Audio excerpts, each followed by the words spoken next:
Hello, everybody. And welcome to the Macabre Podcast Universe.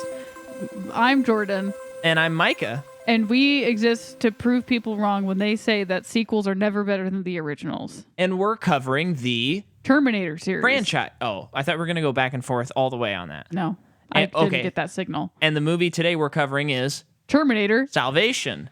And I'm just going to dive right in because we have to talk about the Mick G of it all.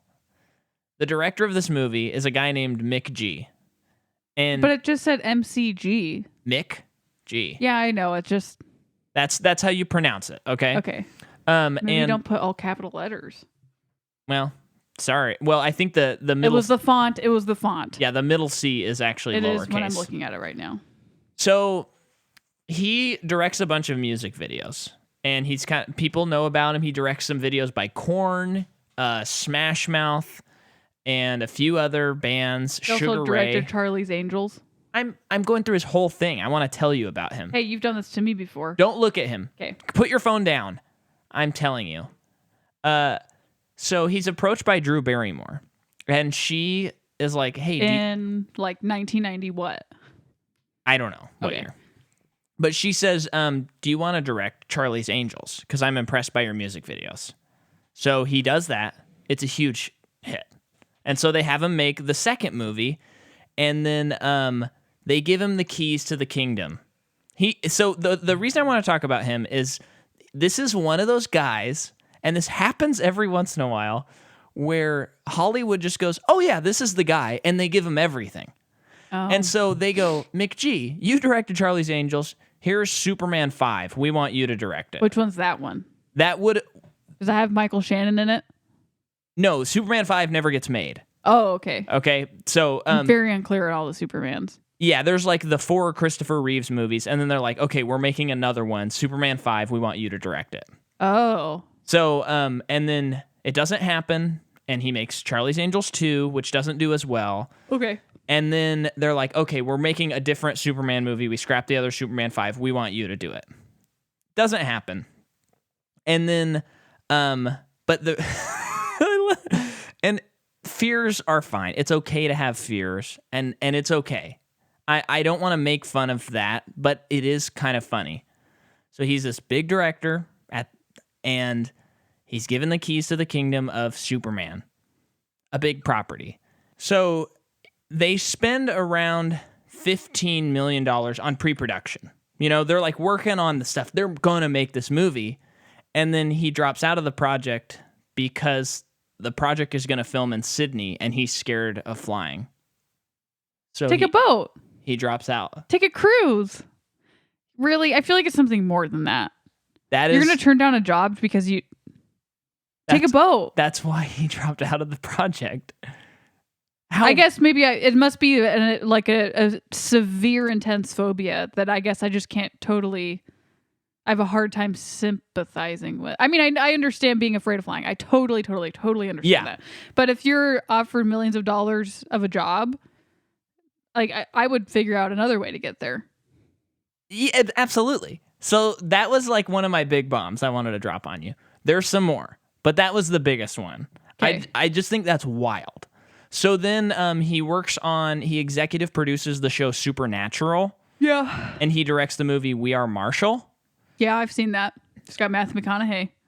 No. It has that other guy that kind of looks like Matthew McConaughey. I can't remember his name though. We Are Marshall. Let's see what it is. Matthew McConaughey. It is? Yes. What am I? Am I thinking of what's? There was another basketball movie that came out like around that same time. Glory Road. That's what I was thinking of. This is not a basketball movie. It's a football movie. Have I never seen We Are Marshall then? You must not have, because it's the Marshall University football team, and that's the plane crash. He directed a movie about a plane crash? Wait. What?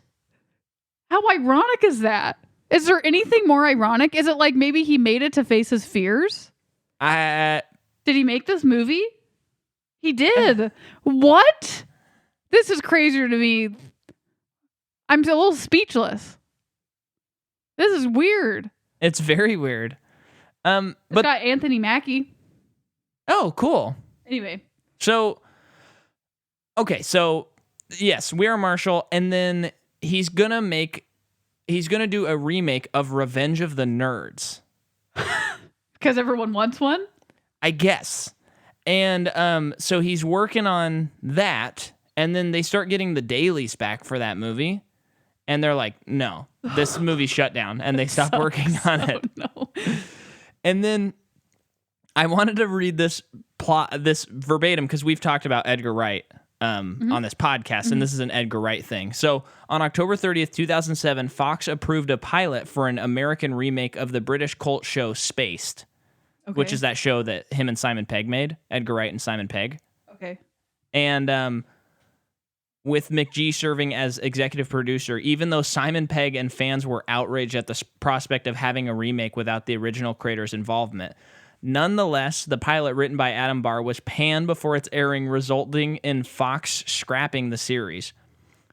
So, and then there's a lot of other deals, and I'm just hitting the highlights. And then after Terminator Salvation, he was going to do a remake of 20,000 Leagues Under the Sea, and they got $10 million into pre-production, and then the studios were like, we're going to have to stop this guy's deal? Over creative concerns. And then he goes on to make I would probably put it in my bottom 5 movies I've ever seen, This Means War, starring Chris Pine and Tom Hardy. A completely joyless movie. Hated it. That was, oh boy.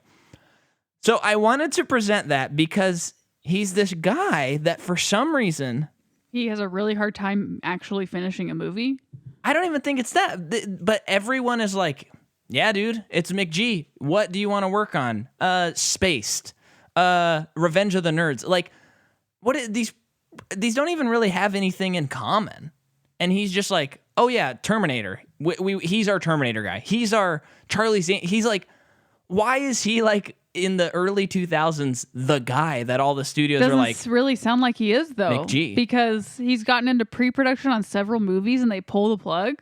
Well, yeah. It must be abundantly obvious. I'm surprised this movie came out. Surprised they gave him the green light for this movie. Yeah. So that's perplexing. That's the McG of it all. Huh. Kind of fascinating. Very. And so now let's get a little bit more into this movie. So the movie is written by John Brancato and Michael Ferris, who worked on the previous movie. And then the cinematographer, who we're going to have to talk about a little bit. His name is Shane Hurlbutt. Hurlbutt. Yeah, it's Shane. How do you spell it? It's Hurlbutt. It's Hurlbutt. Hurlbutt. Maybe Hurlbit. But it's a U. Hurlbutt. But he did the cinematography for Drumline, Mr. 3000, The Greatest Game Ever Played, We Are Marshall, Semi-Pro, Act of Valor, Need for Speed. Should we talk about him now or later? Okay. So before Terminator Salvation came out, this audio from the set leaked where Christian Bale was cussing out this cinematographer. You can look it up online. We're not going to include it in this podcast, but you can look it up. I mean, he's really berating this guy. And I think around this time, was this around the time that he got like arrested for like assault? Sure. Yeah, more or less. I'm not sure. Yeah, okay. I mean, it's been a long time, so I don't really care to look it up. Yeah. But yeah. And so it's kind of like, man, this is not like, it's not looking good for Christian Bale. Yeah, this guy's kind of bad, you know. Yeah. I was so disappointed when I found out about the assault on his family, wife. Well, yeah, because he's Batman to us. Oh, I was so disappointed because he was also my first big celebrity crush. You were so disappointed. Oh yeah, it was. Yeah. In a way, it's devastating, you know. But so I did a little research because I had heard on Blank Check that the cinematographer had been known to do this before. And what is the thing that he did? You didn't say that. Oh, right. So Christian Bale's yelling at him because during a scene where he's acting with Bryce Dallas Howard, Shane walks onto the set and starts looking at a light. Now, I had always heard it was like a boom operator. Me too. Until today, I didn't realize it was the cinematographer. And a boom operator, I'm like, maybe it was an accident, like he's like a newbie or something. But a cinematographer walking on set, that's insane to me that he would think that was okay to do. Now, in the clip, Christian Bale is obviously like verbally abusing the guy. Oh, yeah. But at the same time, by all accounts, the crew and cast say that the guy was doing that. He was like walking on the set like during this shoot like often. In this movie? In this movie. Oh. So to me, it seems like, and we'll never really know, and I'm not necessarily justifying Christian Bale's actions. He walked into the wrong scene, let's say, because Christian Bale was on well, set. I think at a certain point, Christian Bale's like, I'm not going to keep letting this guy walk on the set while I'm trying to act. Yeah. And he's like, do your job. Stand where you're supposed to stand and let me do my job. You're like ruining the shoot. Yeah. And apparently it was like an emotional scene too. So he's supposed to be like really into this stuff. And then this guy just walks onto the set, with headphones on and like, khaki pants or whatever. I would love to be a fly on the wall. I wish there was video of it so bad. Yeah. But yeah, so that was a huge controversy. I remember I didn't pay attention to Terminator at all at that time, and I knew all about this instance. Yeah, I think everyone did. It was everywhere. And I don't know if that contributes to it, but this movie didn't do super well. And that maybe was part of it. People were kind of like, oh, brother. It's also a franchise where they need to stop making movies. Oh, interesting. Okay, so the music's by the great Danny Elfman. Yes. Do you want to say anything about Danny Elfman? Have we never covered him before in this podcast? I'm not sure if we have. I think we have, but he's great. Even we were in the menu part of the DVD for this. It was like, this is going to be a good score. And then we see Danny Elfman and it's like, that makes a lot of sense. It's the least Danny Elfman score, if that makes sense. If anyone's familiar with Danny Elfman. It really was. But it was good. I thought it was a great score, actually. Because I think Terminator 3 really was nothing to shake your finger at. But this... Shake your finger at. Anyway. Well, but this one felt like, this is... Like, you could turn this on and listen to this. This is a good score. He captured the epic part of it. Of a big franchise. Yeah. Without copying Hans Zimmer, as people are wont to do. Although this was before Inception came out, so that might be part of it. Probably. Because 2010 on, everyone's like, action all has to sound like this now. Yep. The movie comes out May 21st, 2009, and it cost $200 million to make. So it's the most expensive of the Terminator movies. And it makes $125 million domestically and $371 million worldwide. So that's, if you include like all the advertising they're doing, they're not making any money on this. And for a franchise, it should be making more money, even if it's not a good movie. Yeah, that's not. I think that's one thing I've learned from this podcast. Yeah. So now let's talk about how this got made. Originally, they were going to have the same actors who played John Connor and Catherine Brewster in this movie. Oh, okay. For Terminator 4. But Arnold was in office by this time in California. Oh, okay. And so they're like, we're going to have to work around the whole Arnold not being there. Same reason he's not involved in this movie. He's a governor. I was curious. Yeah. And then in 2005, they announced that the actors are going to be recasted because it's going to be like much further down in the future. Yeah. And then there's a rights transfer from Vajna and Kasser, the aliens, to Halcyon Company, Halcyon Company, who hoped to start a new trilogy. So they were hoping this would be like, trilogy 2 of Terminator. Okay. And then there's a lot of rights stuff between MGM and Halcyon. I have no idea how to pronounce their name. Eventually, Halcyon gets the rights. And then there were other writers that helped polish the script, but they didn't get any credit. Paul Haggis, Sean Ryan, and Jonathan Nolan. What? And McGee says that Nolan is like pretty much like the reason the movie is the way it is. Wow. Okay. Which might be That's interesting Christopher because Nolan's bro, if anyone doesn't know. my theory, I like Christopher Nolan, but my theory is his brother fixes all of his mistakes. Yeah. Because apparently there's some stuff on what the Interstellar script would have been, and it sounds kind of crazy. Yeah. Like it doesn't have the heart and emotion that Interstellar does. And I know Evan always contends that his script probably ended at Matthew McConaughey being out in space, but this other script had like aliens and them like going to another planet, and there's all these aliens and all this craziness and stuff. So I think Chris made the right call. And then the original, this is so crazy.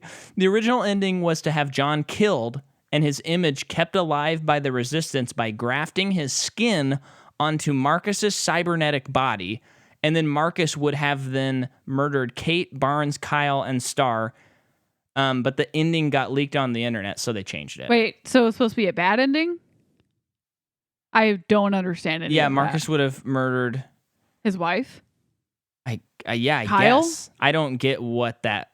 Yeah, I don't get that ending. Yeah, that's bad. Well, maybe that would have been their whole jumping off for like a whole trilogy, if everybody dies, you know. But why waste the whole movie on it? Just set it so far in the future that they're all dead. Sure, but the ending got leaked on the internet, so they changed it. Oh, bummer. That's why they changed it though, because it got leaked. Remember when Bryan Cranston, his car was broken into, and he had like the last episode script of Breaking Bad? Yeah, that was a close one. That was breaking news. Yeah, but that was like only like a couple weeks before the episode came out. It was. So it wasn't.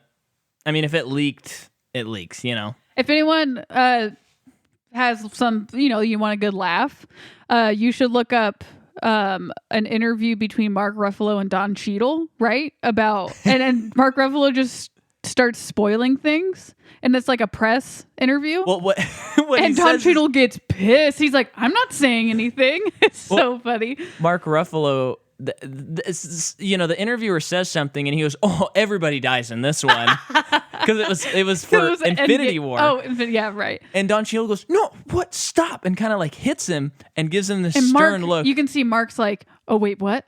He didn't realize he even said it. No, he didn't. And then he said, "Oh, was that bad?" And then Don Cheadle just gets that, like, and he's Dad, like, "I'm not saying anything." Yeah. Oh, yeah. That's crazy. That is a classic clip, and I'm glad that they didn't fire Mark Ruffalo. I know. So back to this though, Bale broke his hand during the movie, and then Mike Minerdis doing what? Punching the DP.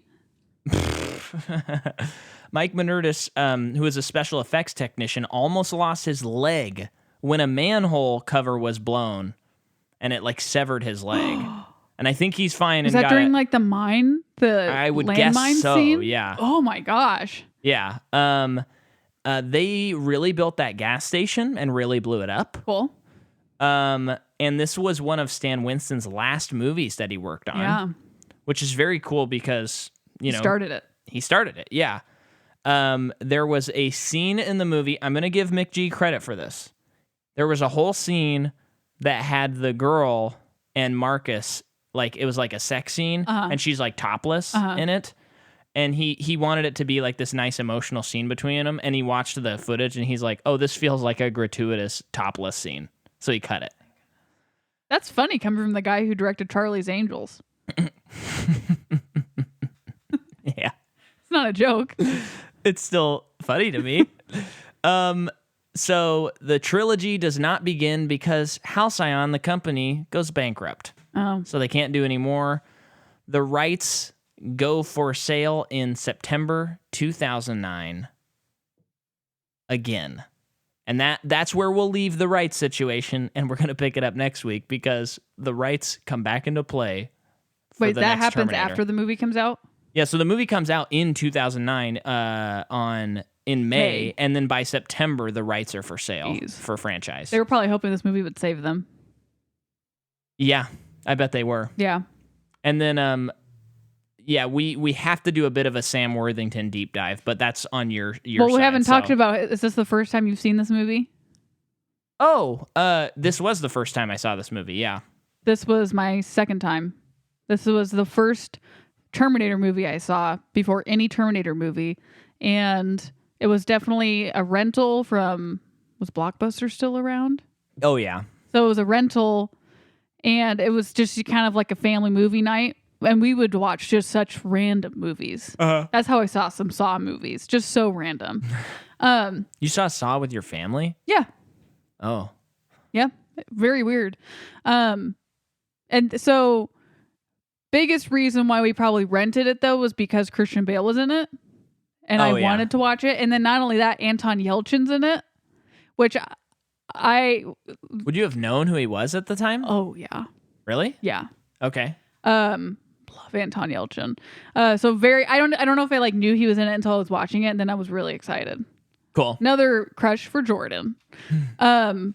And then I don't remember much about the movie, just about Christian Bale, Sam Worthington, and Anton Yelchin were in it. And there's water at one point. Well, I remember before we watched it, I said a week or two before, I go, well, I'm assuming Christian Bale is John Connor, and you said, no, he's not. So that's how much you remembered from this movie. Oh, yeah. Because Christian Bale is John Connor in this movie. I remembered Anton Yelchin was either John Connor or Kyle Reese, and I couldn't remember who because when I saw the movie, I did not know anything about the series, so I'm just asking my dad questions the whole time. And I just know that John Connor and Kyle Reese meant something. Therefore, I couldn't remember who was who. Right. This isn't a great entry point to the franchise. I mean, in some ways it is because it looks different and they're attempting to do something different, but it's still pretty reliant upon you knowing that, at least being familiar with Terminator 1. Mm-hmm. Yeah. So when did the first Star Trek movie come out? 2009. It's like not showing up on IMDb at all. I'll find it. Don't worry. I just want to know if it came out before this movie. I think it would have come out like a month or two after this movie. Oh, then what probably happened was because I saw that movie in theaters, saw Anton Yelchin, and then I saw this movie on DVD. That would make sense. Just trying to remember why I would know Anton before that. Okay, so then, so we have Christian Bale. Did not think we would be covering him in this series. For sure thought it would be in the Dark Knight trilogy when it would be the first time we covered him. But here we are. Christian Bale is Batman, if no one knew that. He's also the Christopher Nolan Batman. And he's also in American Psycho, Vice, Ford v. Ferrari. He was in American Hustle, The Big Short. I mean, the guy isn't so much Out of the Furnace. Really good performance. Yeah. Did he win for The Fighter? Yes. Yeah, he won Best Supporting. Won Best Supporting for The Fighter. Yeah, he's been nominated a ton. But it looks like he has only won for The Fighter in terms of Oscars. He's sort of one of those guys where it's like, if the movie's even remotely serious, he's going to get a nomination. Oh, yeah. You know? He's a Meryl Streep at this point. Pretty much. By the way, Star Trek came out like 2 weeks before Terminator. Okay. So that's where it comes from. Yelchin would have been ruling the box office. Yeah, I guess there's just so much I want to say about Christian Bale, but also... Go ahead. I don't know. Do you know how much I talked about production? He's just really good. So I'll have more to say when we cover Batman. I thought he did really good in this movie. Yes. And you know why it's easy to say that? Because of someone else in this movie. Well, okay. Can I just say, I think Christian Bale is great. I think he's a like perfect casting. I think that John Connor has almost nothing to do in the movie. I agree with that 100%. It almost doesn't make sense that he's in the movie. Everyone has so little to do in the movie. Yeah. If you really think about it. Yeah. Okay, so also in this movie is Anton Yelchin, like we said. He is, Chekhov in Star Trek. Love him in that. He's also in Like Crazy. He's in Green Room, a really crazy, insane slasher thriller. Great movie. Really good. I would say Green Room and another movie you're going to mention, and I'll point it out when you do. Those are two, like, if you want a nice Yelchin performance, watch those two movies. Green Room and... Hearts in Atlantis. No. Thoroughbreds. Yeah. His last movie? One of the last. One of the last movies, because if you don't know, he tragically died at the age of 27 when his car malfunctioned. We're as old as he was? We're not 27. Oh, yeah. But yeah. I thought I was 27. I'm 26. Yeah. It's kind of a relief to find out that I'm not 27. Mm-hmm. But his car malfunctioned and drove into him and killed him. Yeah. Really, really tragic. Totally accidental. Mm-hmm. But yeah, he's in Hearts in Atlantis also starring Anthony Hopkins. He's in Rememory, Supermansion, Ports, Rise. I mean, he's been around since he was a kid, but he was really up and coming. He would have been one of the guys. He would have been. Like right now, had he lived longer. Very sad. Yeah. And he's really good in this movie. I actually think he's the best in this movie. Yeah. Okay, and then we also have Moon Bloodgood, who plays Blair, the girl. Yes. She was the gratuitous sex scene.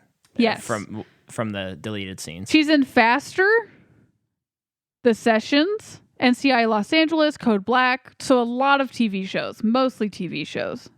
And Beautiful Boy, but it doesn't look like. And just say her name one more time for the audience. Moon Bloodgood. A lot of O's. Yeah. I like it. I like the name Moon. 6 O's. She was born in Nebraska.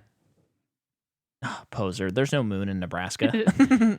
Her first name's Karina. Oh. I like it. Karina's kind of a cool name too. And then Helena Bonham Carter is barely in this movie. Have we covered her? We did in Harry Potter. Okay, but we love Helena Bonham Carter. Yes. I think her tone doesn't match the movie. But I don't know why she was in this movie. But I'm almost a little like, man, I kind of wish I would have seen that movie. And then Jada Grace, who plays Star, who was the mute girl. Yeah. Little girl. Adorable. She is in the Jada Grace show. She's got her own show. Whoa, Jada. In 2012. I looked her up. She is a discovered at a young age pop star. I don't know if she is today. Her Wikipedia was really small, so she might not be working anymore in that. She's also in something called Oh Sorry. Oh, sorry. And then Common is in this movie, I guess. We got to talk about Common, but he's barely in this movie too. It's like, why spend the money? I'm very confused about Common, and I would love to hear what the audience thinks of him, because I cannot figure out if he is any good at acting. I think the working theory I have is that he can work occasionally when directors use him properly, like in John Wick 2, and just say, like, just stand there and be mean. Is he mean in that movie? I thought they were friends. Yeah, but it's like he's a stoic guy who shows no emotion. You know what I mean? Well, yeah, it's John Wick. But I think he's a bad actor, but I'm not convinced. And I'm not. Hey, Common, if you're listening, you're a great actor. But if you're not listening, I think he's bad. Okay. I have not seen him enough to know. Yeah. He's in Wanted. You know. Maybe that's the key. I need to rewatch Bree Wanted. Cratton's favorite James McAvoy movie. He's also in Suicide Squad, Selma, Smoking Aces, Ava, Princess Bride. Oh, the home movie that they did. Oh, which we talked about on our Lost World episode. We did. Yeah, remember Nick Turner told us like they remade Princess Bride, and we were like, "What are you talking about?" On Quibi. Yeah, that's right. Yeah. That's right. But yeah, he's also in a lot. He does some voice acting too, but he's mostly known as a rapper. Yeah. And then Michael Ironside plays General Ashdown, who's in the submarine. Oh, yeah. We were trying to figure out what he's in. Literally everything. Oh, okay. So I'll just leave it at that. Because can you tell me a couple? I was never satisfied by looking through his filmography. Because it's like, I know I've seen this guy in a lot, but like, what's the one thing I'm thinking of? I could never find it. Oh, okay. Because he's definitely... Oh, you know what I'm thinking? Because I just watched this Community episode. Because you were like, he's got to be in an episode of Community, right? Yeah, he looked like a Community I just watched the one where their yam was smashed and Todd is on trial and his uncle from the army comes and defends him. That's not him. It's not him. Are you serious? But it looks a lot like him, and maybe we got to look at it just to make sure. Okay. But it's not him. Because I mean, Community's not in his filmography. In my brain, it definitely is him. Now that you mention it. Isn't it crazy? It's crazy. I also was like sure he was in a It's Always Sunny episode. I don't know why. He's not. But he's in Starship Troopers, Total Recall, the original. Scanners, that's Top probably Gun, what I know him from. Tin Can. Oh, Top Gun? Tom Clancy, video game stuff, Hawaii Five-0, This Is Us, The Convent, The Alienist, Knuckleball, The Detectives.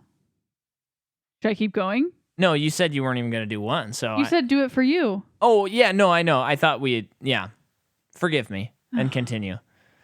Have we talked about... No, and now we end with Sam Worthington, who plays Marcus Wright. First of all... Yeah, he looks tired. He also looks like, I'm a dude. Sam Worthington is... He had a fun little run between now and 2012 or so. Although he is in stuff today. But let's just say he's in this movie. He's in Avatar. He is the lead in Avatar. He is also in Clash of the Titans, Man on a Ledge. And those are the 4 movies in his top filmography in IMDb. Yeah. That being said, it's just interesting to note he still is getting work, but but it's like, where did he go at the same time? He's also in The Shack and Hacksaw Ridge, Everest. I remember seeing that trailer for The Shack, and it was like, who greenlit this movie? Yeah. So I want to talk about Sam Worthington. Unbeknownst, I didn't even realize I was doing this, but we watched Terminator Salvation yesterday, and then that evening, I rewatched Avatar. So I, on accident, had a Sam Worthington double feature. And side note, I used to not like Avatar, rewatched it. It's a total masterpiece, and the movie rules. And I don't know why I didn't like it. We'll talk about it one day in full. So I've heard you talk about it so much lately that I know, but I got to tell the audience. Sam Worthington, and I was listening to Blank Check, their Avatar episode today. And this is about Sam Worthington. Okay. What do they think? And, well, they said, because they're kind of like, oh, boy, Sam Worthington, yuck, you know? But Griffin said, well, you know, they shot Avatar before they shot Salvation, before like all these other movies. And he said, I think what happened is people were like, oh, James Cameron hired this guy. He must be the guy. So all these people hired him. Griffin's such a genius. And I think they're right. He's too smart for his own good. And Griffin, please come on the show. You're in our top 3. We need you. Is David number 2? And Scott's number 1? Well, I think Griffin's my alternate 1 and 2 with Scott Aukerman. Sure. I think they share 1 and 2 just as David's probably 2. Just a solid 2. Anyway. You're just saying that to be nice.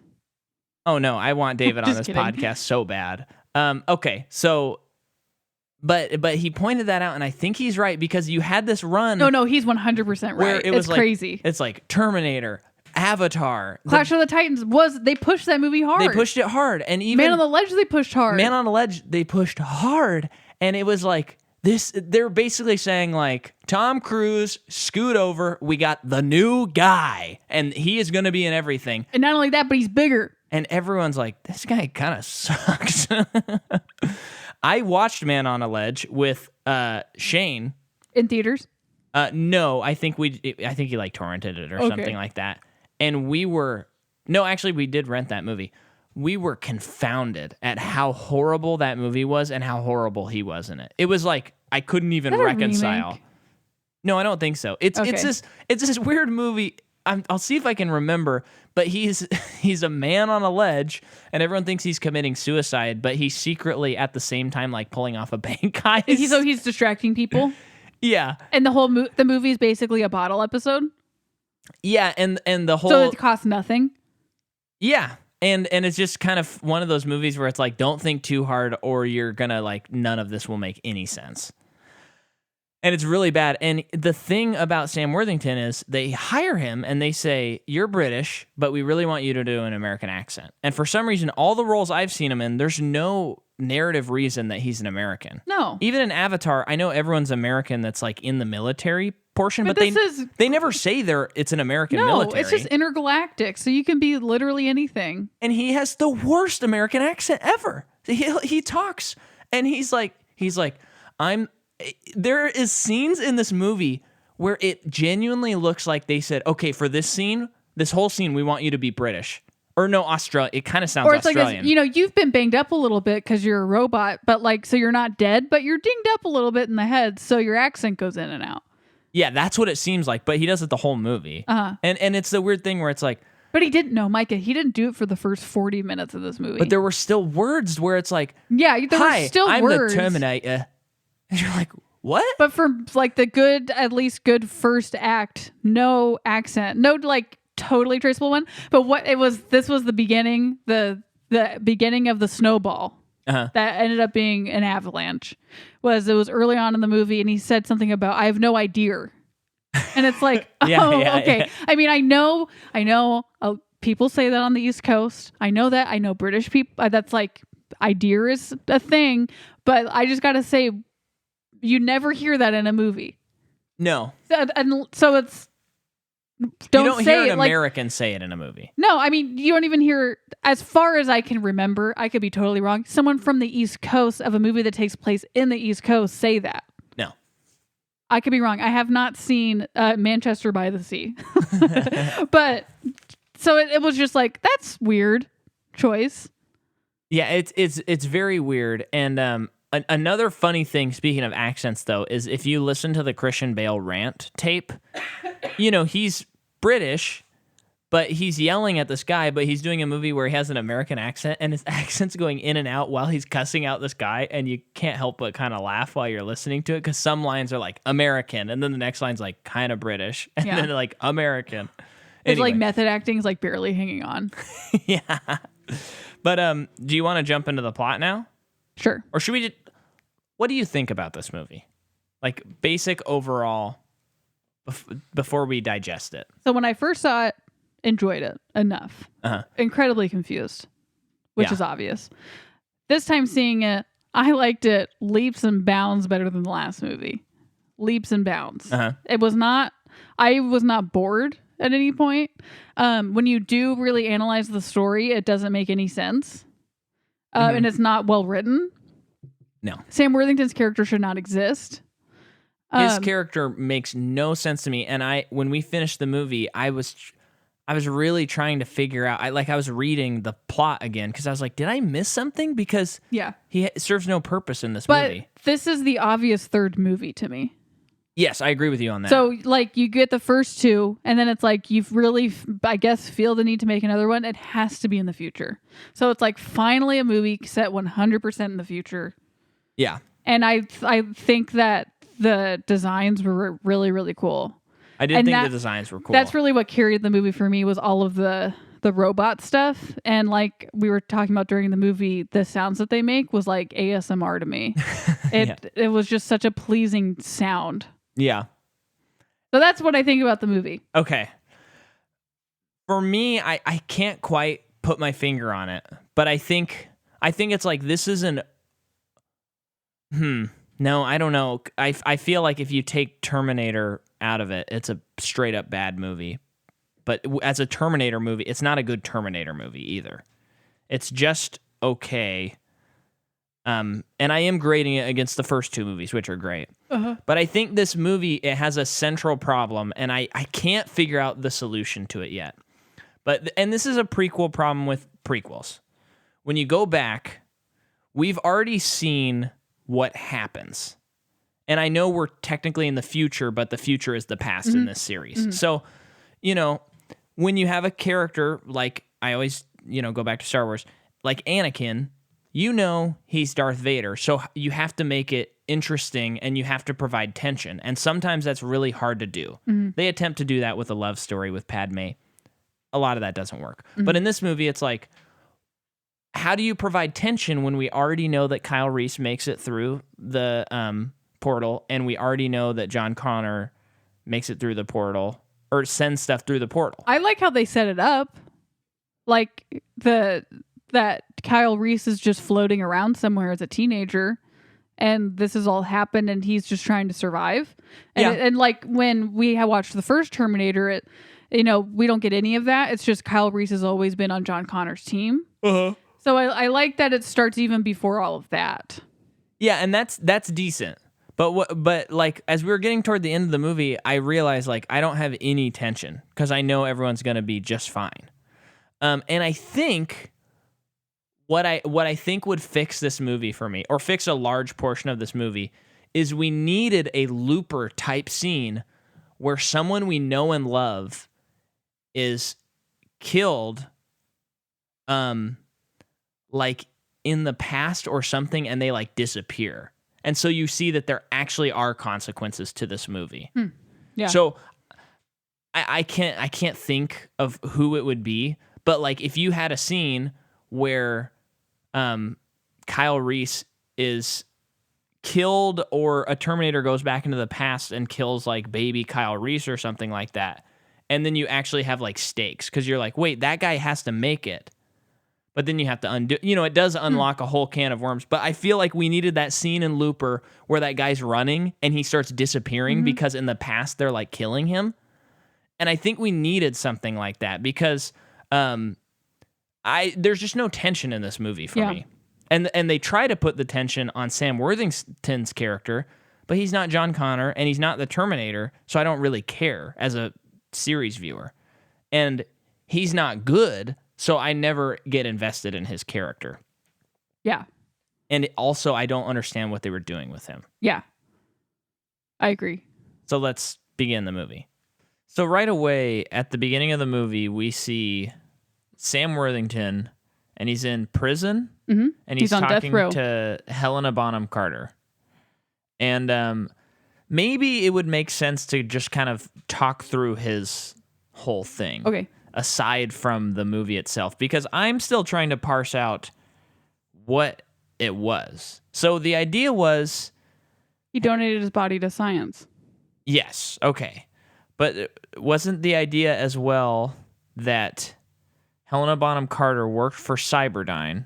At the end of the movie, we find out she worked for Cyberdyne, and they were trying to turn him into a Terminator, but keep his heart so that they could lure John Connor and Kyle Reese. That was their motivation. I mean, that's the twist you find out at the end, not in this scene. Yeah. I'm talking about the whole thing just because I'm trying to... I guess. That just doesn't make any sense to me. So he's a robot, but he still has like a human heart, still has a human brain. So he's still pretty much everything he is, but he does have like a chip in him because he pulls it out of him. And his like bones are basically metal now. But it's like they didn't really program him to do anything. He like woke up and was confused. And I don't even know if they woke him up or so when Christian Bale's introduced, they're like, it looks like they're pillaging like a Cyberdyne Skynet area. Yeah. Because they're saving people. And we see Sam Worthington like lying on a thing, like a sleeper, not... Like he's in like a prison cell, right? Basically. No, he's not. He's just laying down like on a thing. Okay. I think, from my memory, like he's just waiting for someone to push a button. And then like there's a bomb that went off. Yeah. And I wonder if that woke him up? Yeah, because it seems like their whole plan is based on Christian Bale infiltrating that base to allow people to run free and somehow trigger him to awake. Right? And then him luring Christian Bale and Kyle Reese into the final place at the end. And the whole reason they have to prove that is he has to have a heart for them to What's prove. Weird is okay, first of all, that doesn't make sense. Second of all, that doesn't like it was so poorly executed because he wakes up and he's immediately like basically a guy in a coat. He's Rip Van Winkle. He wakes up and he's like, what's going on? And he just happens to meet some kid who is Kyle Reese. And they're basically staying together because they can help each other. And then you also learn like Sam Worthington like knows some survival skills that Kyle doesn't, but because Sam's been asleep this whole time, he doesn't know what happened. Right. So he believes that he like still has, I'm assuming, family. I guess.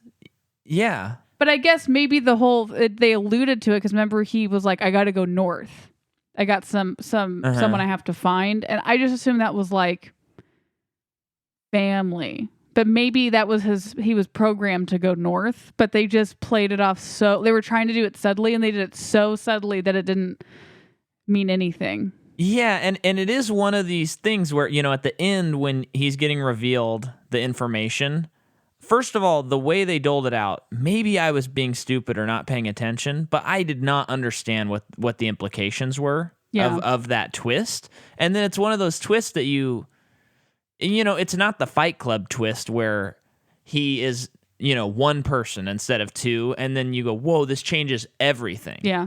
It's one of those weird twists that happens probably every year in some thriller where you go, well, that doesn't really mean anything. It doesn't change anything or it's such a bummer adjust the movie at all. Because like to have a premise where a death row inmate like donates his body to science and he doesn't even know what it is, like that's a pretty cool premise. I'm literally reading that right now in the passage. That's what it is. Yeah, it's a really cool idea. And what I like what the book's doing, and I'm not spoiling anything, but like one of the characters, he was on death row and he still hadn't come to terms with what happened and what he did or didn't do.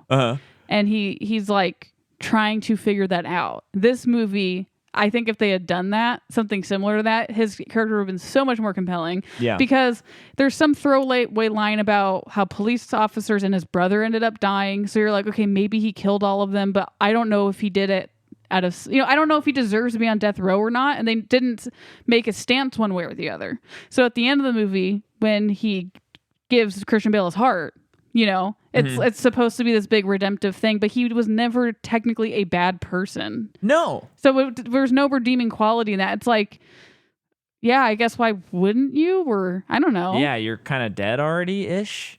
Yeah, I almost think like a right away, just quick fix already is don't make him do all the stuff he does in the movie, but when he shows up and they capture him, they don't know he's a Terminator. Mm-hmm. They can't figure that out for some reason because he's got a beating heart, that kind of a thing.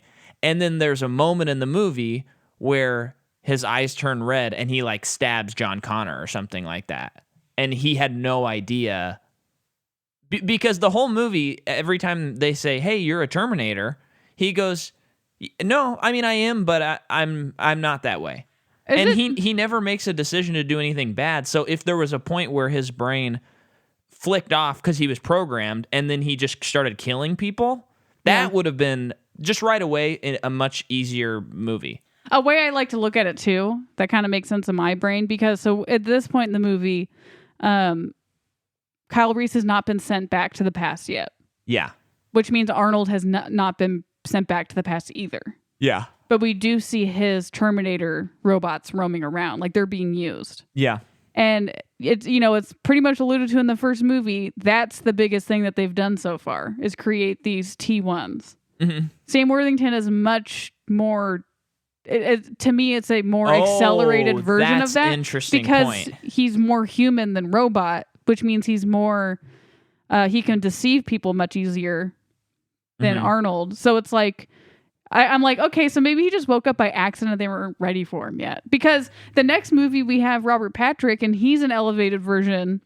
He's an updated version of Arnold, and that makes sense. But if you're going by this movie's logic to where none of that's happened yet, technically, and this guy is like roaming around, he should have been the one sent back. Right. Right, exactly. It doesn't make sense. Maybe a fix for this movie would have been, and I think you kind of alluded to this earlier in this episode, but instead of it being leading up to the Terminator 1 time travel, if it was after the T-1000 had been sent, like this movie was past that, and Cyberdyne was destroyed, like it kept in with the thing, but maybe there's like a group of robots that still kept their on an autonomous system, ready to go. And so then you could maybe do something about humans and robots or something like that. But this human melding with the robot thing is kind of out of left field a little bit. Yeah. And it never pays off. They attempt to pay it's just it not off. satisfying. No, it's not satisfying at all. It's very weird. So we see that whole thing. We've talked about the him being in prison, then the raid, and them getting out. So let's talk about how Connor is not the leader of the human army at this point in time. He's known as a prophet that some people believe and don't believe. I like that idea. Mm-hmm. I wish they had done something with that, because they did that in an opening crawl, that some people call him a false prophet. But the people at the gas station didn't really believe in him, right? Didn't they make some comments about him? I don't remember. That sounds right. It seemed like they're doing their own. They were just trying to survive. But it was sort of funny, and I guess in a way I'm kind of glad they didn't do this, because it's so expected. But the leader of the army, who is in that Community episode, by the way, yeah. The Michael Ironside, I was thinking after that Krull had said, false prophets, that he was going to be so anti anything that John Connor tried to do in the whole movie. And for the most part, he was pretty agreeable with them until one scene at the end. Yeah, but it was kind of like he was a good captain, because it's like you say a lot of weird stuff, but you are a good lieutenant. So yeah. I am going to give you the job. Which I kind of liked, because I was just expecting it to be kind of a drag where they have a power struggle, which, I've seen 1,000 times. Yeah. But at the same time, it was funny that they said the whole false prophet thing, and then they never really did anything about that. No, not really. And maybe I wonder if some of these complaints have to do with the fact that they were going to make 2 more, and this was going to be a planned trilogy, you know? Yeah. Like maybe they're planting seeds. Yeah. So then Sam Worthington meets Anton Yelchin and the little girl, and that's when they meet up. And I like this scene. I like he tells them they're getting hunted by certain robots, and Kyle's telling him what they are. Right. So it's like some fun world building. Didn't mention earlier, this movie is so ugly. And I know part of it was color palette. It was awful. Yeah. It's just that concrete. Yeah. And it made everyone's teeth look really white. Which it just accentuated the feature that a lot of productions, I guess, don't care to go that far. Yeah, we're in a dystopian world, but no yellow teeth, please. Yeah, it's funny. But like the world building, we introduced to Kyle Reese, and the girl is awesome. Yeah, and what's really cool that they totally nailed in this movie is all of the alternate T models that are, there's that scene where there are the people who've been taken captive and they're getting put in a kind of a prison camp, and there's this really lunky looking T model that is bigger than Arnold and doesn't look as sleek as he turns out to be. And there's this moment where you look at that and you go, oh yeah, they're almost to that model. Oh, do you mean Arnold. The one that was like when they were in the city? Yeah, and it had the Gatling gun. It was crazy good motion capturing. It was cool. It was so cool. Well, a lot of them were real. Cool. I think that one was one of the real ones. But I think they added a little bit to it. Oh, yes, sure. Okay. It was crazy. And a thought that struck me as we were watching it is I thought, is this the first and only example of a prequel movie that takes place after the other movies? Because this is technically a prequel, but it's in the future. Yeah. Just because you can doesn't mean you should. But well, I think that's kind of an interesting thing. It's Jeez, interesting. Jordan. So then it's very funny. Sam Worthington goes up to a car, and it's his brother's old car, which I'm confused about that. No. I don't think so. Unless he said that. But he was fixing up a car, and I think a Soundgarden song turned on when the car why started did they running. play that song? It was so... I know, we're not in 2001. It should have been like a Willie Nelson song or something like acoustic or weird. But playing like a rock, like grungy song, very McG of the movie. I'll tell you that much. But I think it was like a coincidence that the song was playing. And that's how because if it was his brother's car, that is outrageous to me. I think it was just a coincidence. Okay. I thought that. But the reason, I mean, it's important that the song plays because that's how the little flying Terminator thing finds them. Yeah. Because of the noise. So the little hunter-killer robot. Hunter-killer. So they're running away from that, and that's when it identifies Kyle Reese, which is on like the hit list. Yeah. So that part's all really cool. The some of the action in this movie is pretty decent. Yeah, pretty much this whole part of the movie is like the best part. Yeah, this chunk was when I was thinking, oh, okay, I'm going to really like this movie. Yeah. And then it was when they got into the Cyberdyne place that I kind of thought, oh, this movie lost me. It's like, oh, they're starting to explain it. But they have these motorcycles that came off of a bigger one, and the bigger one made some of the coolest noises I've ever heard. Oh, yeah. And then they go to this gas station, they find other survivors, but then they're ambushed. Mm-hmm. I like how they give the little girl food, and it's like a carrot. It's like carrots and lettuce. Yeah, it's not Oreos or something like that. I thought that was a cool touch. Which what's interesting about that, which it means that a world that's been laid waste by radioactivity, could things grow? Well, maybe in a controlled environment because they were underground. Yeah, well, and I think that's maybe Oreos would be the only things that were left. Well, I think that's the cool. That's what I liked about it was. It's a symbol of hope. Yeah, and to me, when I see that as a viewer who can get carrots anytime I want, I'm not very impressed. But then when you think about it in the context of the world, that's probably as the equivalent to gold right now. Yeah. But they find them, and then they're attacked by this huge robot. Yeah. This guy's big. Yeah. And it's a cool design, and other robots come off of it, and they do a pretty solid one-shot where they're running away, and there are some cuts in it, but it's a pretty decent one-shot.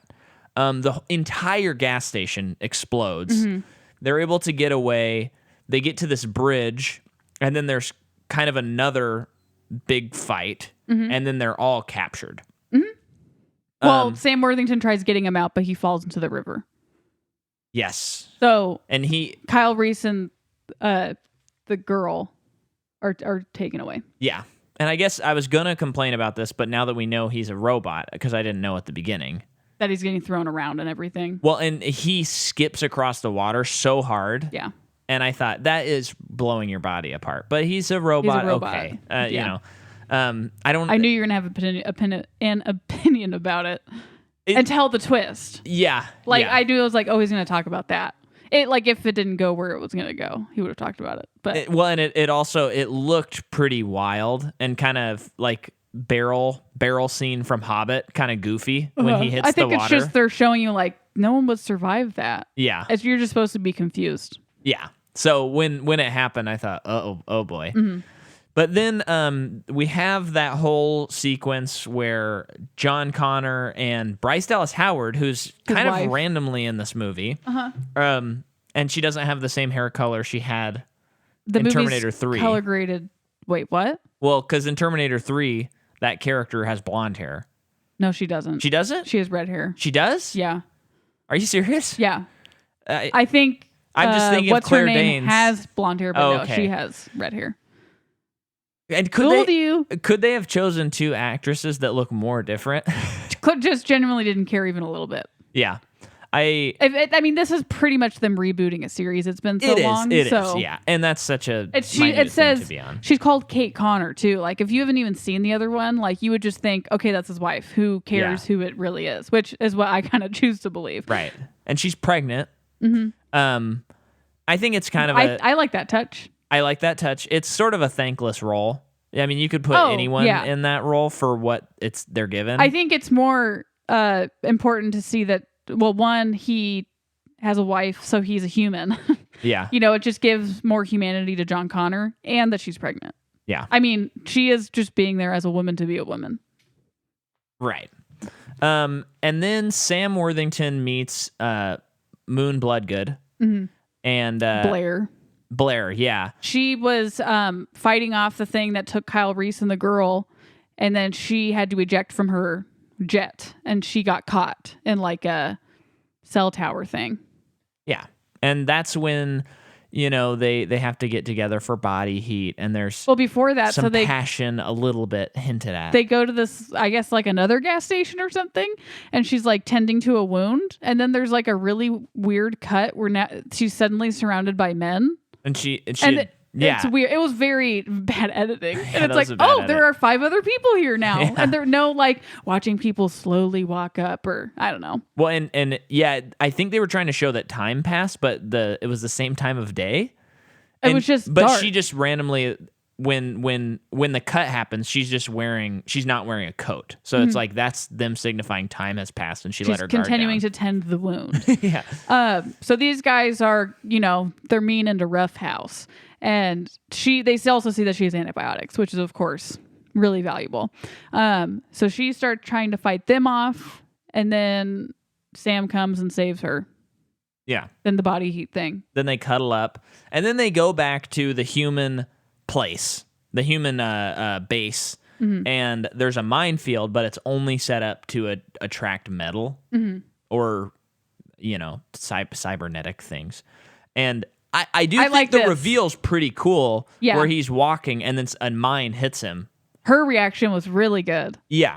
And then it starts exploding, and then we see... They're like carting him in.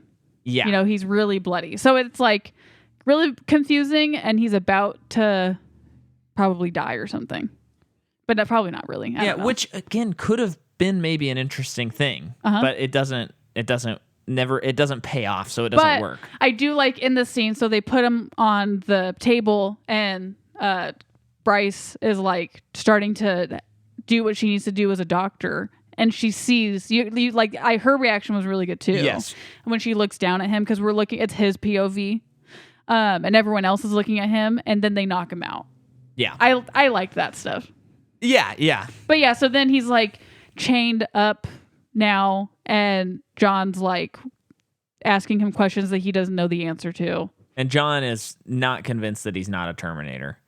And he's doing the whole, "Where's Rachel?" It's the same like exact pitch and delivery where he's going, "Where? What are you doing?" Yeah. And then Moon Bloodgood cuts him free, and they escape. I'm skipping stuff. I don't think I am. He realizes he's a robot. That's kind of a big deal. Yeah. And the set is actually pretty cool, and he does look cool because he's all ripped open. This scene in particular, he can't pick a lane with the accent. Oh my goodness. This is where it really is point of no return. And I'm just like, he got hurt. It's all malfunctioned now. Meanwhile, during all of this... I think you're giving it way too much credit. I'm just trying... I don't know. Whatever. Kyle Reese and the girl, I think her name's like Star or something in the movie. I can't remember. But meanwhile, they're being transported to Skynet, or a location of Skynet. Yeah. And you see like... they get there, the doors are open. The whole time, like, people are panicking, and Kyle Reese is trying to, like, I don't know, be some kind of a leader of, like, calming people down. So they get out, and you see it's just, like, sheep to the slaughter. You don't, like, really know what happens to the humans. They're probably just going to be put in another cage or something. But, yeah, so he's trying to basically formulate a plan. But then one of the robots sees it's him, and I can't remember what happens after that. It might have cut. It probably cuts after that. So. Yeah, I think it does. Also, I forgot to mention, there's one shot at the very beginning of this movie where Terry Crews is in it. And it's just one shot. Did we confirm that? I will confirm, as long as you talk about how the water monsters. Because then they're... Okay, so Blair gets Sam Worthington out, and they're running through the minefield again. This is also another cool like staged one shot that's not a real one shot, but they're tracking them, they're shooting at them, they're trying to stop them because he is the enemy, and they're trying to figure out a way out. The car they're trying to get to gets blown up, then she gets shot, and then she is like wearing his jacket to decoy as he runs away. Meanwhile, John gets in a helicopter with some other dudes to try and track him down. It doesn't seem safe to me to get into a helicopter and fly this low where all these trees are to try and track one person down. Yeah. Doesn't seem effective. Maybe get a motorcycle. I don't know. Well, I guess not because of the minefield. I don't know. It doesn't really make sense to me. But the helicopter crashes, and there's a bunch of like Terminator snake monsters in the water. And those things are cool. Sure. I like their design and yeah, stuff. it's just like, sure, whatever. I mean, as much as you want to lay on, I'm liking all of the designs of all these things. I can confirm it is Terry Crews. That's wild. I wonder if he had a bigger role and it was cut, because even then people knew who that was. Well, because I was looking through and he'd been in a few of like the Sandler movies where he's kind of, like Benchwarmers and Click and stuff. And then he'd been in some TV. He had done some stuff enough to warrant not just a dead guy that you see 2 seconds of. I'm sure he got cut. Yeah, there has to be like a scene where he's fighting for a while. At first I was like, ooh, they're going to like get his body and turn him into a Terminator. Yeah, I thought they were going to do something like that too. Yeah. But he's just dead. Whatever, I guess. Bummer, honestly. But okay, so John Connor's trying to find Sam still, and then Sam comes out of the water. They exchange words. What do they talk about? I don't know. He's like, I'm going to go shut Skynet down. Yeah. They say that they're going to help. He's going to, by the Cyberdyne thing, he's going to lure Christian Bale in so that they can kill John Connor. Whatever. But he genuinely wants to help him get there. And John Connor does learn that Kyle Reese is there. And he has to prevent Kyle Reese from getting killed, because if he dies, John Connor ceases to exist. Yeah. Because he hasn't impregnated his mom yet. Also, they have they have figured out a way to destroy the machines, which is using a frequency that prevents them from working and they malfunction. Why they don't use it later? Do they not use it at the end of the movie? No, I think like in the fight scene, I don't remember them using it. They just like blew up everything at the end. Yeah, and they just did the old like the guy like magma and then nitrogen thing again. Yeah, they did the same thing, and then the Terminator stabs Christian Bale through the heart. And it's like, I don't know, maybe I don't know. Too much is going on in this movie, and none of it makes sense. Yeah. And there's some cool stuff, and it's one of those sci-fi things where it's a big bummer because they had a lot of really good ideas and they could not deliver. It's classic situation of that. Yeah. But so John Connor and Sam Worthington go to Skynet. John Connor's hacking himself in, frees the people, is trying to find Kyle. Kyle's still locked in his cell. And then meanwhile, Sam Worthington makes it back, and he, I don't know if you want to say it captured or what, he like wakes up on a table. I don't know. And then Helena Bonham Carter's back on a screen, and she tells him everything. Like, this is all what's been going on. And at the end of it, you're like, what did we learn? Yeah, and it also changes faces, and it says, I can trick you in so many different ways. I can be John Connor and stuff. And I don't think it was to trick him. I think it was whatever made him most comfortable. But whatever it was just, I'm sitting there going, what are they talking about? They shouldn't have done that, because it was like so distracting, because I couldn't like focus on what they were saying, because the faces kept changing and the voices kept changing. And it's like, what happened? But that's what we find out. Like, we've been talking about the whole movie. I guess this was all some divine plan to get Sam Worthington to lure them in. Yeah. I think that if you took him out, this probably all would have happened anyway. It's not like Kyle Reese was doing great out in the world. Yeah, I mean... he was just basically trying to survive, and he mentioned, like, you can't get into the resistance, like, you have to earn it. So it's like, okay, so he doesn't really seem like he, like, thinks that he can do it right now, so he's just going to survive until maybe he dies. That's, like, really what was going on. Yeah, and also... it sort of doesn't, I mean, if there's not a lot of humans left, are you really going to make people earn joining the military if they want to be in it? Come on. No, I don't think so. That's kind of bad world building. Yeah. But, that doesn't make sense. Then there's the big fight. And then let's talk about the elephant in the room, the Austrian elephant in the room. Arnold Schwarzenegger comes out. A CGI'd version. CGI'd. A very funny thing, and I did not confirm this, but I wonder if there's like some weird contractual thing or something. But I was looking up a video on how they did it. Yeah. And they said, we had this bodybuilder who has the same type stand in. And every shot they showed from the set had his face covered by something. So you couldn't see the other actor. Wait, but we saw his face. So... you get the reveal and then you don't see his face again? No. So they hired another bodybuilder so that they could... see, like, use his face for reference, put Arnold Schwarzenegger's face on his face. But when I'm looking at the making of behind the scenes, the camera's behind the camera, and they always make sure that everything they're showing, the actor who plays Arnold Schwarzenegger, his face can't be seen. And so in the behind the scenes they were doing that? Yeah. Like, were they blurring it, or was there just something in front of him? No, they would and there were a bunch of different shots, and his face was always covered by something. Is like this because a camera or they didn't a person. want this to leak? And they but were they taught what? I feel like it's some weird thing where maybe there's something in the contract where like Arnold is Arnold and you're not allowed to mess with him or something. I don't know. That's a total guess. I don't know. But I thought it was weird that they're not like, oh yeah, it was this guy, Mark Heimdall, and this is him right here. And he can go, hey, I was the stand-in. Because they're going and they're discussing like how they did it and Wait, all so they're that stuff. talking about stand-ins. Yeah, but they are not showing the guy's face or saying what his name is, That which I sucks think for is him. really odd. Yeah. Maybe I could look it up, but it was kind of weird.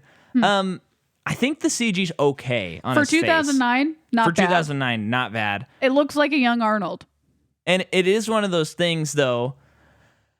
Arnold is one of those guys where he is so charismatic that even though in these movies he is supposed to be, a machine, even just a CG version of that is so disappointing to me. Charismatic? Charismatic. You think he's charismatic in his Terminator performance? No, I just said he's so charismatic, even though well, yes. I mean, maybe I'm not describing charismatic. What do you think charismatic means? Well, okay. He's not emotional. No, I'm just saying it's to replace Arnold Schwarzenegger with a fake Arnold Schwarzenegger. He just has so much life in him, and he is that character that it is so disappointing to see not him as that character. Yes.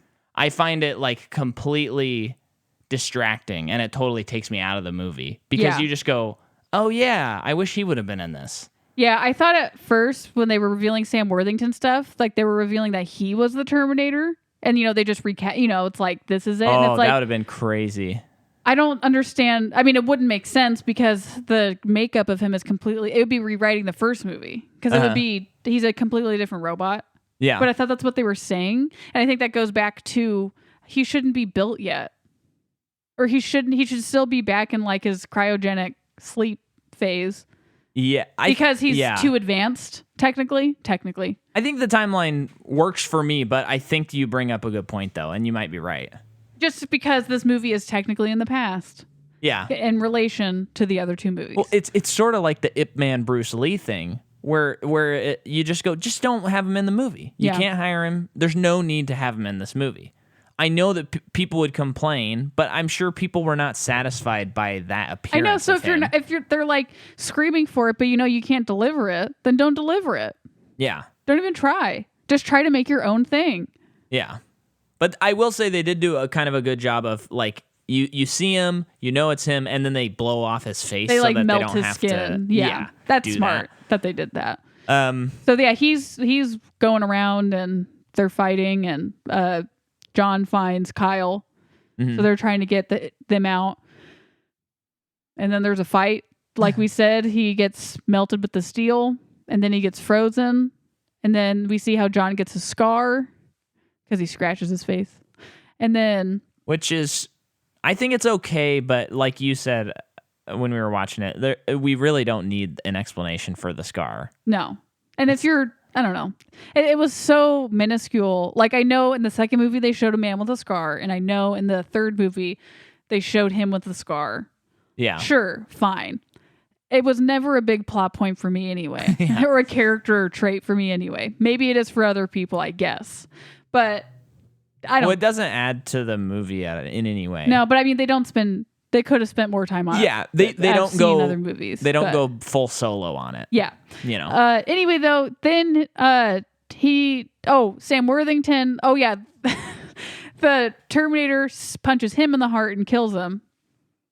Yes. And then John Connor is bringing him back by basically like a defibrillator. Yeah. Yeah. And then John Connor gets stabbed through the heart. Which was very shocking. And at some point in the scene, he's setting up bombs. Mm-hmm. And then he gets out with Sam and Kyle and the girl. and the bombs go off and Skynet is blown up. But it's like only like one branch, which I understand. Yeah. I understand that. Yeah. I thought it was the whole deal, and then they said there's still a lot of Terminators out there or something like that. And that's just so they can make more movies. Yeah. Oh, okay. Yeah. And then the heart's replaced and the movie's over. And collectively, the world, as well as me, went, woof, okay. Big shrug. Yeah. It's just a weird movie. The thing I will give it, though, that I think I kind of liked T3 a little bit more, but I give this one more credit because they attempted to not just remake Judgment Day. Mm-hmm. So they at least tried, and I give them credit for that. I like this one better than 3. I think as I was watching it, I said, I'm no longer recognizing 3. This is the third movie because this has to be the third movie. Right. Cannot imagine what the next movie's about.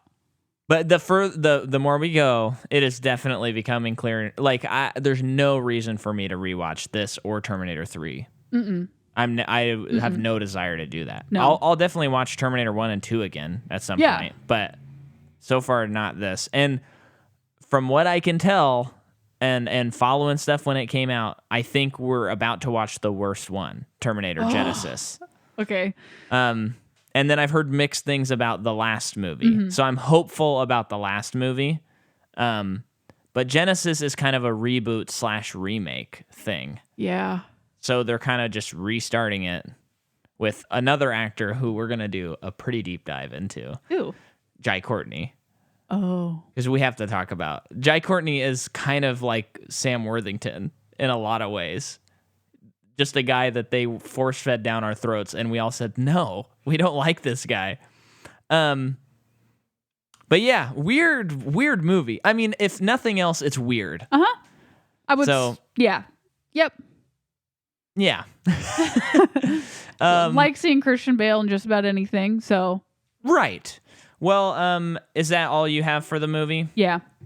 Well, I want to remind you people, even though you heard the ad in here, that I do have my show, my Christmas show coming out. I think it's not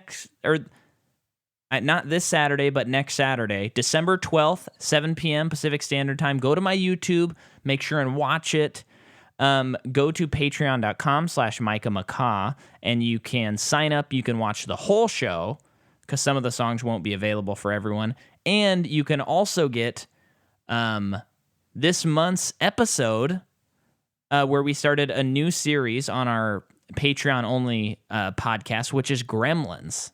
So go listen to that, a very wild and fun movie. And I just want to end on this. Charismatic means exercising a compelling charm which inspires devotion in others. So that's what it means. But I think I understand. I guess when I think of charismatic, I think of, I guess in thinking of his character, I don't feel like it's charismatic, but that's because it's the character is a robot.